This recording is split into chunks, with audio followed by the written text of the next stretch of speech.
You know how this roll. I'm riding your slipstream, dude. I'm not driving this bus. All right. She don't think I'm going to use that. AkronHipHop.com, the reporternewspaperonline.com. Professor Deborah Calhoun, you in the building. I told somebody we was going to give you a shout out, let everybody know that African Fest is going on. It is. It's definitely going to happen as of right now. As of right now, today, it is. Okay, so what day is that? We can be looking out for that. July 23rd and 24th.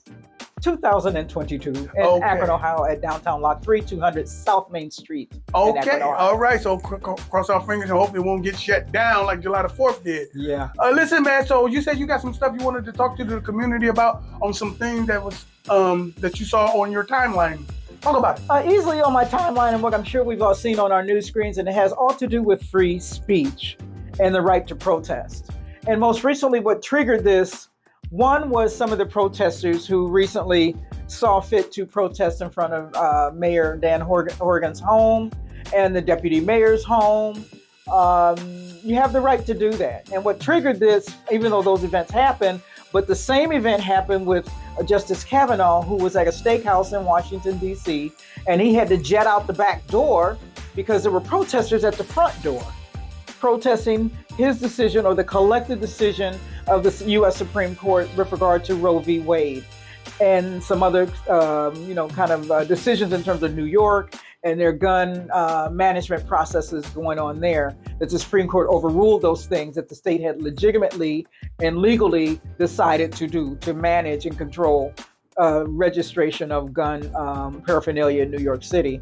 But what made me think of all these things together in terms of free speech, some people had some issue with, well, they don't have the right to protest in front of, Kavanaugh's places of business or the mayor's home or the deputy mayor's home. Public officials are public officials. And we do have the right to use our voices to protest. But there is a way with which you do it. And what I want to bring to the table today with that, my understanding of it, is that when I was an earlier, younger activist, when we used to attend African Liberation Day, 2000, or maybe 1976, 1979 in Washington, D.C., we protested in front of the president's home, that is the White House. And there were rules with which we had to follow. We couldn't climb the fence. We couldn't be picking flowers. You can't kick the dog. You can't do anything. Now, this is again before 9/11, and you easily could walk right in front of the black iron gate in front of the White House. Now the things are kind of a little bit separated. They make you go to Lafayette Park right across the street. But my point is that you have realm of responsibility on how you protest. You can't go on private property. You can't mess with private property and possession. You can't throw bricks at cars, things of that sort, but you can express your dissent on the decisions that are made by whether it's the Supreme Court or whether it's the local, mayor or the governor of whatever state one may live in. There's some realm with which you do it, and there's some operational guidelines, if you will, that we have to follow in order to have our voice heard. The ultimate way of protest, separate from getting out in the street and having signs and having microphones and things of that sort, is to use your vote. Every one of these folks get voted into office. That's how you can express your most ultimate dissension over any kind of set of decisions that are made, whether it's the Supreme Court, who makes and decides who's on the Supreme Court. The United States President of the United States does. He makes those recommendations. It follows through the Judicial Committee and the judicial processes in the Senate and the House as well to make those decisions manifest. So if you don't like Supreme Court justices and the rules that they are making and the potential rules that they might make, then it's your obligation as a citizen to get in the ballot box every 2 years, every year if it's Senate, off years for local and state positions, and vote in the people that have the sentiments of what you have, or in a other sense, if you don't want to vote for anyone who is available options at voting, then you organize your platform, you get yourself ready and get your positions identified on paper, clarify your positions, and you run for that position yourself if you think you can do better. That's the only way to kind of go around that. But other than that, we can't criticize, we have to do it within the ways that is within the realm of accepted work. Again, there's rules of engagement that one must follow of any kind of dissension, of any kind of place.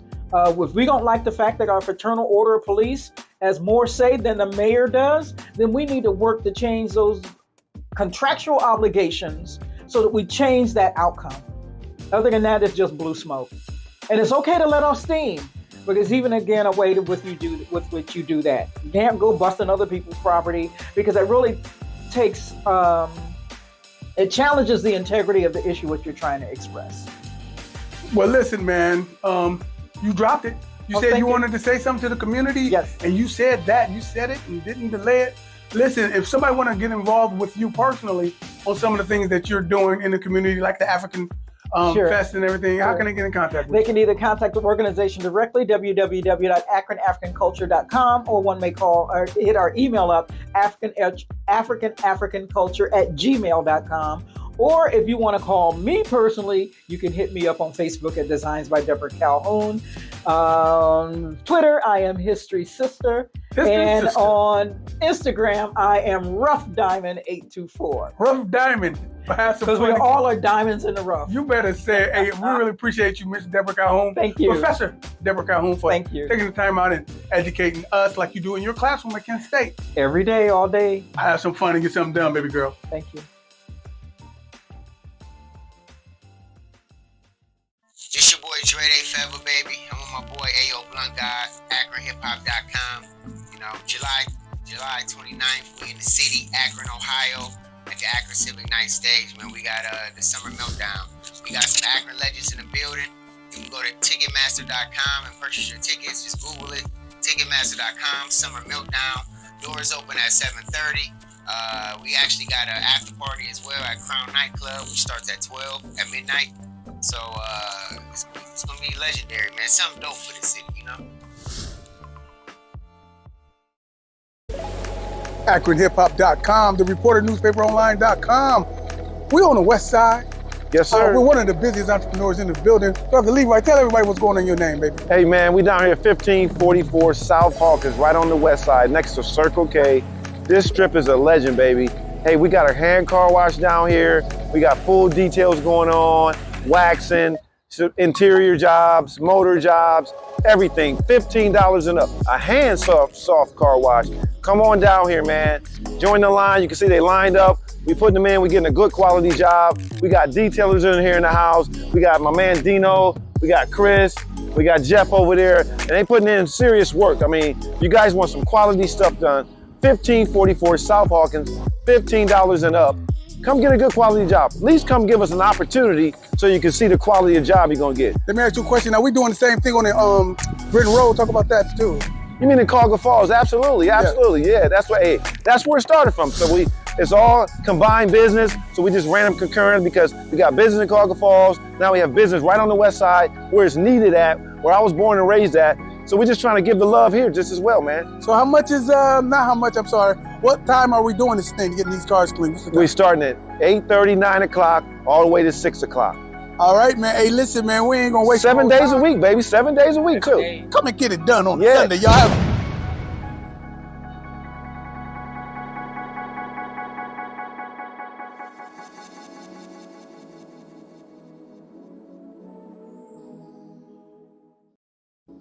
Akron's #1 wig bar is Chabot Hair, located at 1388 Copley Road on Akron's west side.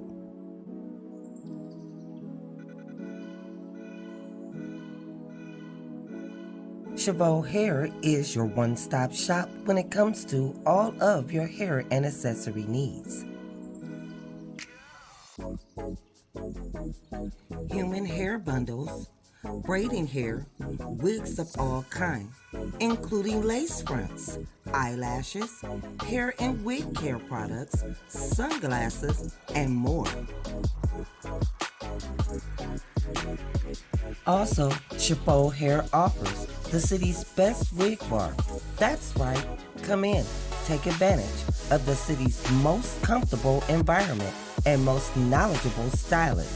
Chabot Hair, Akron's #1 wig bar. A lot of times, what you find with entrepreneurs, self-employed people, they actually, they write everything off, they take their money, they just kind of throw it in their purse, and they make a lot of money, but they don't claim a lot of money. And because of that, they're not eligible for a loan, and then they feel like, oh, well, they didn't give me the loan just because. No, you can't do that. That's not okay. You have to actually show income in order to be able to actually qualify for a loan. You can't show $10,000 of income on your tax returns and then go apply for a $200,000 house. It'll never happen. It's not ever going to happen. So you have to use your money wisely, use your write-offs wisely, use an accountant, pay someone to do your taxes, quit trying to use whatever some of those online TurboTax, do it yourself. Set yourself up properly. Again, if we want to create legacies, we want to create financial freedom, it's not always about getting over on the government, thinking that we're getting over, because it hinders us. We get in our own way.